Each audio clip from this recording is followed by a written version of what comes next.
Normalmente el volumen de una próstata, lo normal es 20 cc. Ok. Cuando encontramos en el eco que ya hay más de 20 cc, es un signo de que de repente ya hay un crecimiento. Bienvenidos a Expresando Salud. Hoy un episodio dedicado a los hombres. Sí, a la salud masculina. Por eso quiero conversar sobre las patologías más comunes de la próstata, de la salud masculina, pero específicamente del engrosamiento de la próstata que se llama hiperplasia prostática benigna.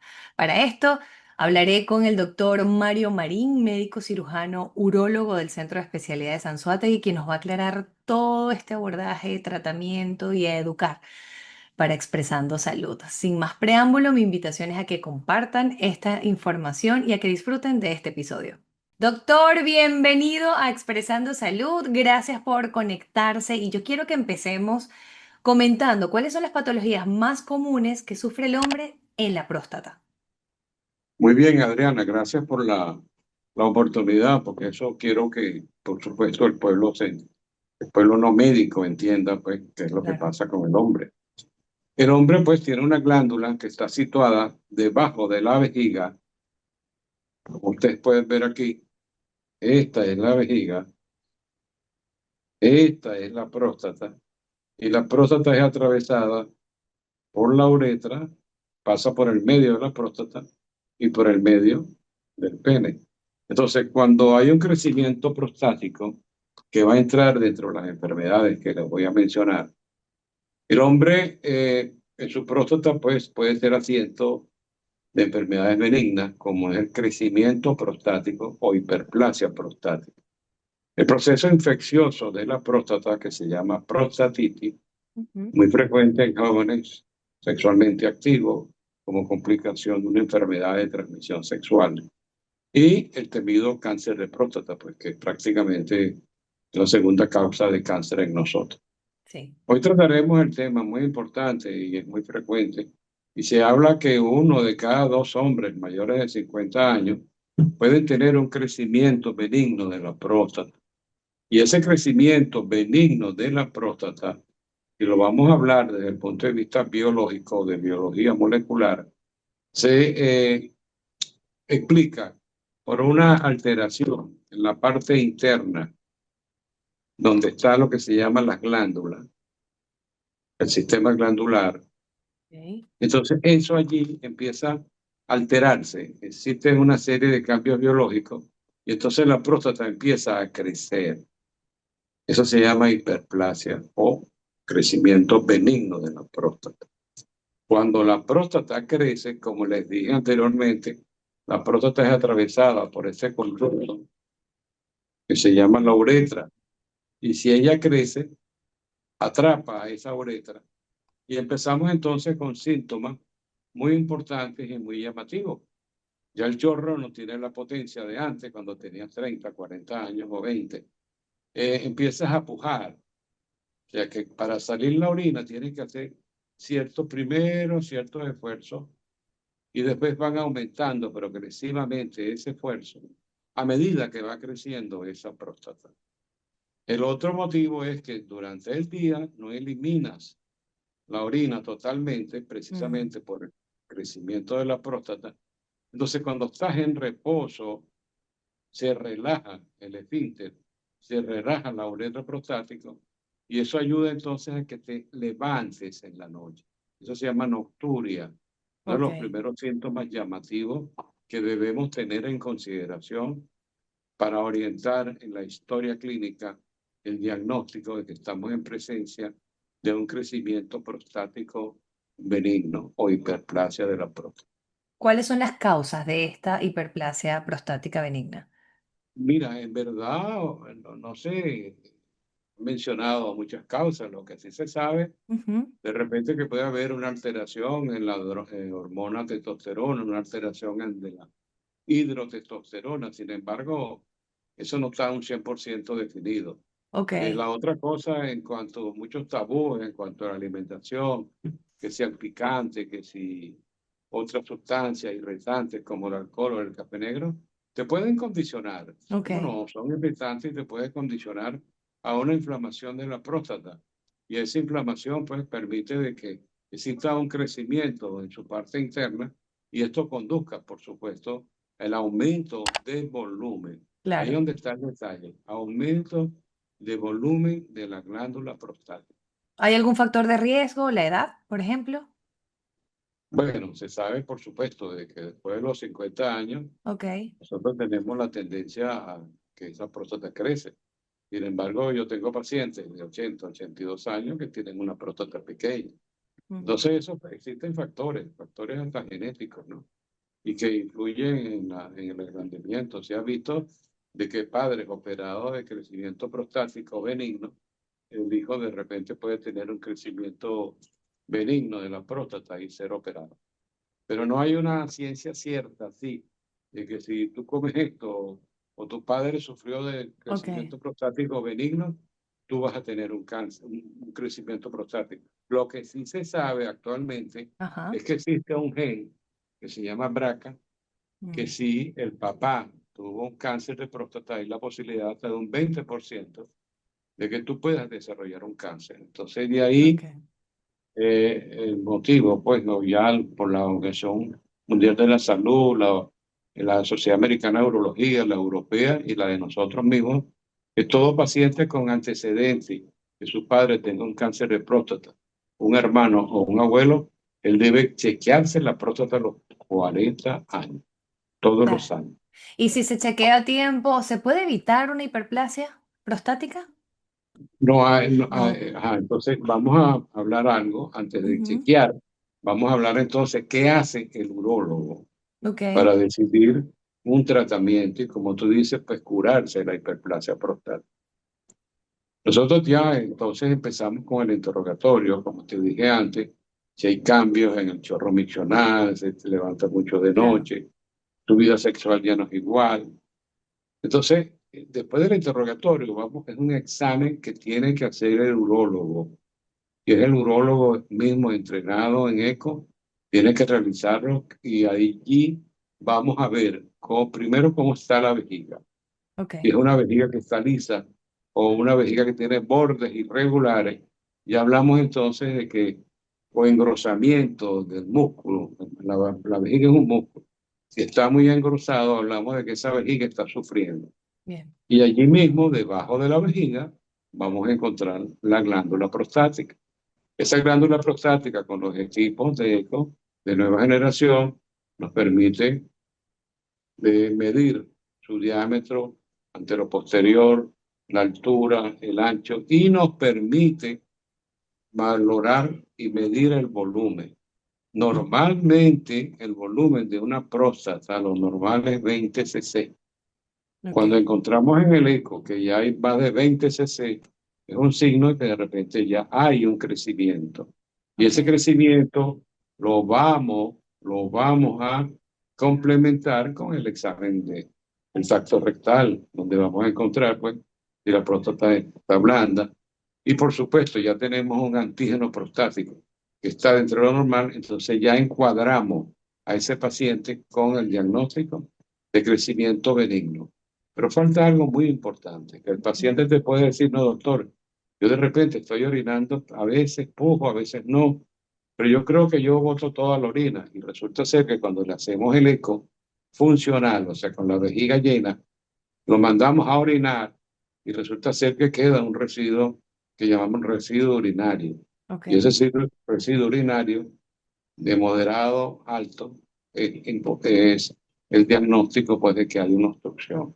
Y esa obstrucción y ese residuo urinario conlleva a que el hombre, por supuesto, presente infecciones urinarias a repetición. De Claro, es manera, pues, que correcto. el urólogo tiene su metodología Ujú. y su protocolo de trabajo para diagnosticar el crecimiento prostático. Hay una clasificación de muy larga data, que es el crecimiento prostático grado 1, grado 2, grado 3, grado 4. Entonces, todo eso va a depender del volumen de la próstata, Ok. de lo encontrado en el tacto rectal. Muy bien, doctor. Y entonces, ¿a qué edad debe acudir el hombre al urólogo si no tiene ningún tipo de antecedentes, sus familiares, etcétera? Por Bueno, salud, mira, por prevención.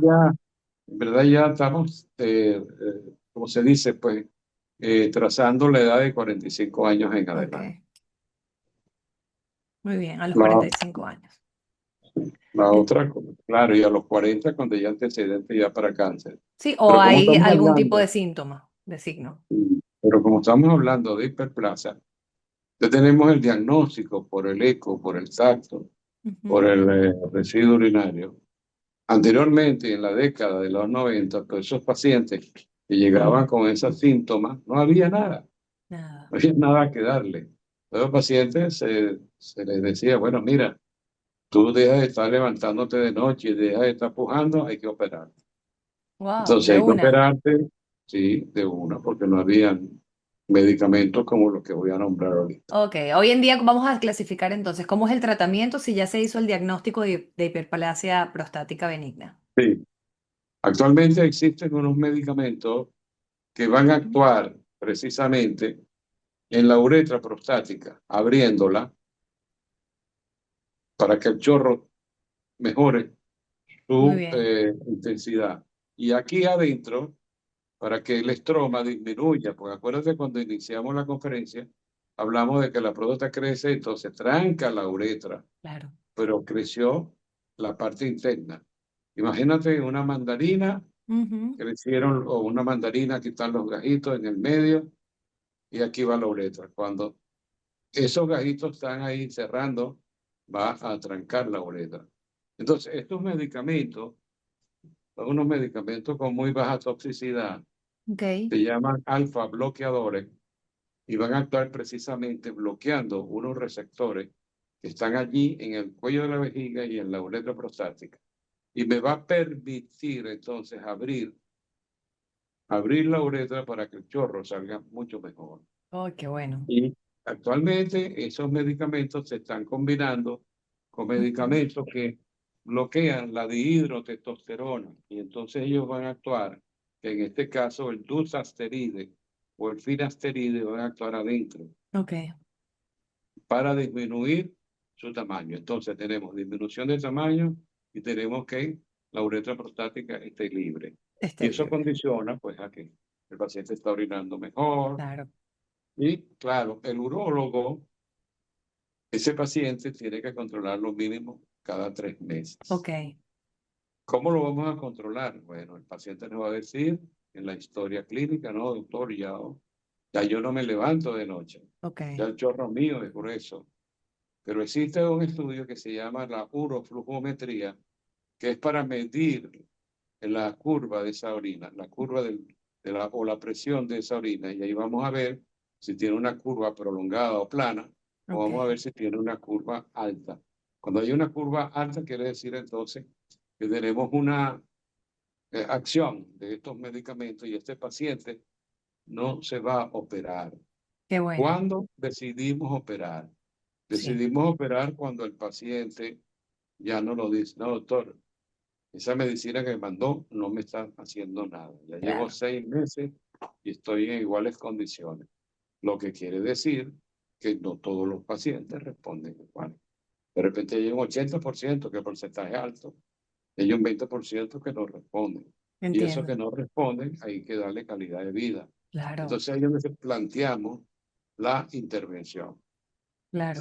En ese momento es donde es quirúrgico, pero no es de entrada como antes. Ahora tenemos los tratamientos que bueno, son una opción maravillosa porque poder desinflamar con el tratamiento y no llegar a cirugía es magia pura. Doctor, ¿cómo ha visto usted que afecta este engrosamiento la calidad de vida del paciente? ¿Qué le dicen en su día a día? Porque no solamente son las levantadas en las noches, o sea, que no duerme corrido, sino en su día a día, cómo se ve afectado su autoestima, su calidad de vida. Sí, mira, precisamente como produce lo que se llama trastornos urinarios bajos, Ujú. de vaciamiento, de llenado, etcétera, sobre todo de vaciamiento. Entonces, paciente que trabaja de repente en Cumaná, Ah, sale de aquí, bueno, tiene que pararse 2 o 3 veces en la carretera a claro, orinar, porque le hace presión la orina en la vejiga, en la uretra, y entonces tiene que tratar de vaciar esa vejiga. E igual, entonces, de repente está en Cumaná, aguantó ujú, las ganas de orinar y cuando llega a Cumaná y llega al hotel no puede orinar. Ese es para darte un ejemplo de la Wow. calidad de vida. Entonces, ese paciente presenta lo que nosotros llamamos retención aguda de orina. La próstata creció tanto, comprimió totalmente la uretra y no dejó pasar nada de orina. Entonces tenemos que colocar y llegar a colocar una sonda de la uretra Wow. a la vejiga para vaciar la orina. Claro, y por ahí, por eso es que vienen las infecciones de orina recurrentes. Claro, la infección es recurrente y viene Ya, porque este señor estaba, primero que no estaba haciendo bien la vejiga y segundo que, bueno, ya con esa orina estancada allí desde hace mucho tiempo, pues ya contribuye a una infección. claro. Y Tenemos les aquí dará una terror historia. tomar agua, de paso. Por supuesto, no quieren tomar agua, pero en la historia de los años que tengo yo aquí en mi Ujú. consultorio, a veces llegan que todo desmayado, con mucho dolor y orina saliéndose por gota. Cuando lo Wow. tocamos, encontramos pues que la vejiga prácticamente llega al ombligo, gigante. Pues de ahí sacamos 2.000 o 3.000 cc de orina, o sea Wow. que pasó la calidad, el volumen.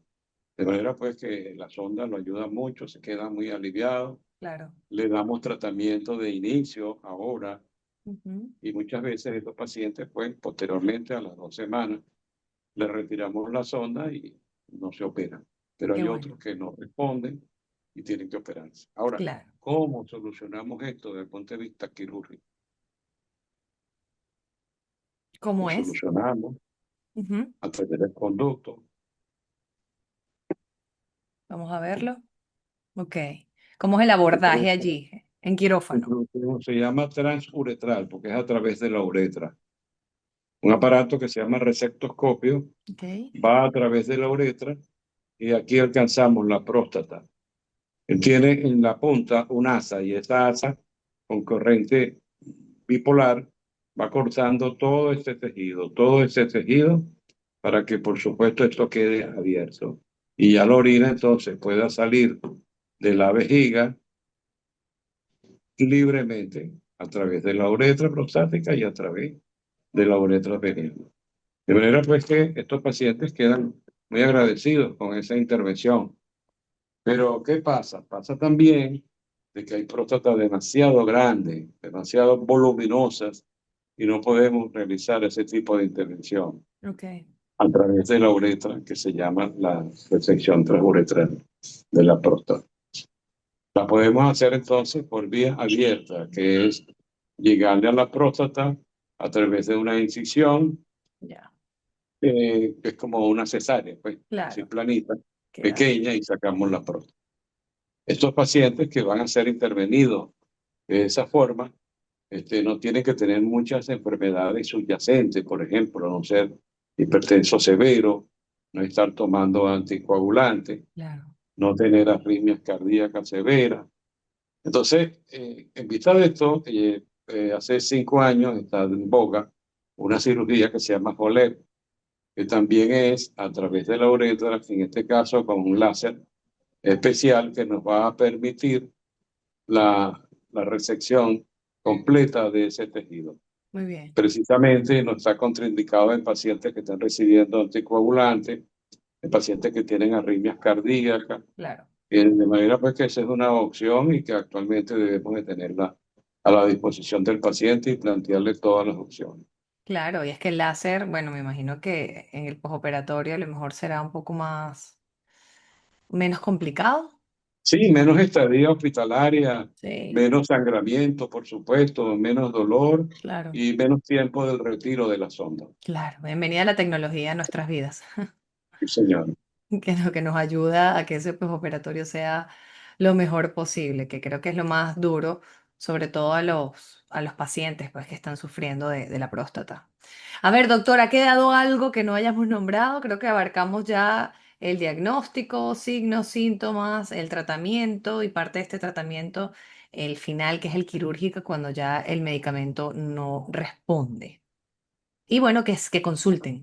Lo dejamos claro. A partir de los 45 que pues consulten con su urólogo por prevención, para chequear que todo esté bien y si hay algo que no está bien, que esté a tiempo. Te voy a complementar algo, ¿Sí? Adrián. Eh, Desde hace mucho tiempo ya se ha Ujú, salido el Viagra, ¿verdad? Para los pacientes que tienen disfunción eréctil. ujú. Posteriormente salió un medicamento llamado Tadalafilo Así y es. otro después Valdelafilo. Desde hace 5 años más o menos ya se está viendo que el tratamiento que les mencioné con los alfa bloqueadores y los bloqueadores de la dihidrotestosterona, se le está uniendo el medicamento tadalafilo de 5 miligramos. ¿Por qué? Porque se ha visto de que los pacientes con crecimiento prostático benigno tienen una disminución de la circulación a nivel del pene, porque la próstata está muy agrandada, quita toda esa circulación.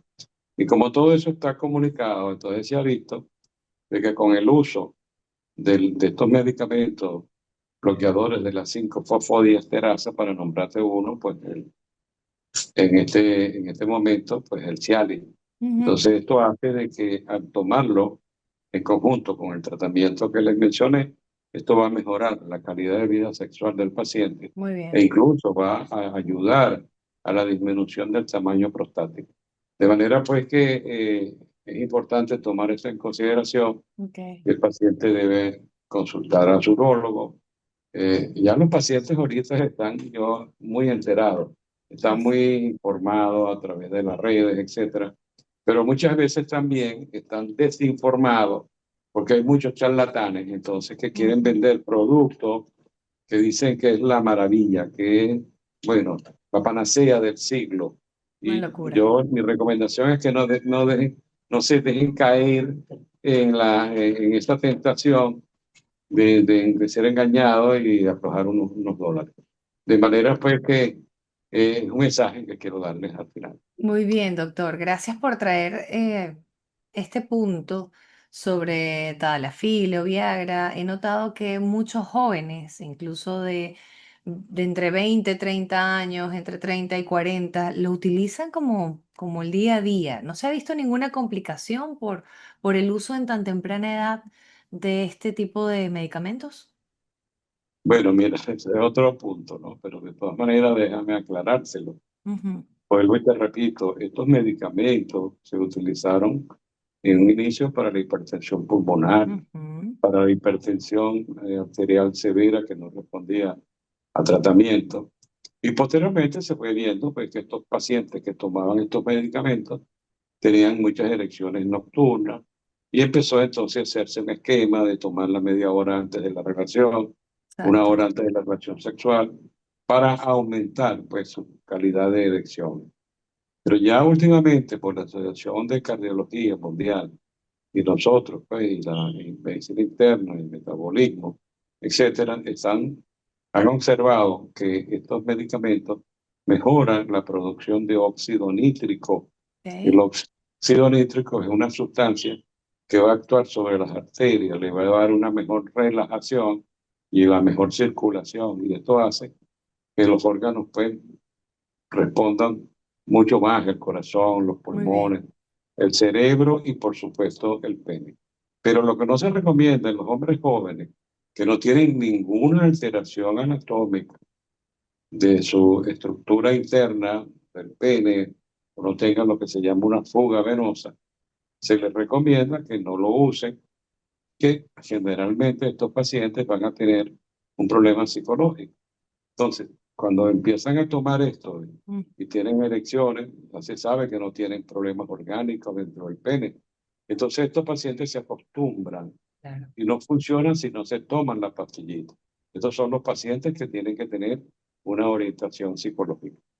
Entiendo, perfecto. Aclarado el punto, doctor. Gracias por compartir su sabiduría con nosotros, como siempre, apostando a la salud del hombre, a la prevención, a ese diagnóstico temprano para que todos puedan tener calidad de vida. Le mando un fuerte abrazo y dejamos sus redes sociales para que las diga, por favor, para que las personas lo puedan conectar por allí. Bueno, mi red social es Instagram, @urología2000, Bien, y el correo mariomarite@hotmail.com. Me perfecto, pueden doctor. contactar por Instagram, que tengo muchos seguidores, gracias a Dios. Muy bien, y eso va a seguir creciendo. Gracias, doctor, y gracias a ustedes por llegar hasta aquí esta conversación. Espero puedan compartirla con ese hombre de la familia que necesite tener la información y educar. Yo creo que parte de la prevención es poder educar a todos estos pacientes a que puedan entender que esto puede ser normal, este engrosamiento puede ser normal, pero hay que hacer ese abordaje con un especialista urólogo. Gracias, doctor. Gracias a ustedes. Seguimos expresando salud. Nos vemos en un próximo episodio. Chao. Chao, Muchas doctor. gracias a ti, Adriana. Muchas gracias y continúa con tu labor. Te Gracias. felicito. Gracias, Sigan los doctor. éxitos. Sigan los éxitos. Amén. Nos vemos. Este espacio fue presentado por Centro de Especialidades Anzoátegui, todo para tu salud en un solo lugar. JL Camejo, corredor de la actividad aseguradora. Laboratorios Biodata, calidad y tecnología al servicio de toda la familia. Dermatricia Fresh, luce la mejor versión de tu piel. Satelca, comunicación confiable.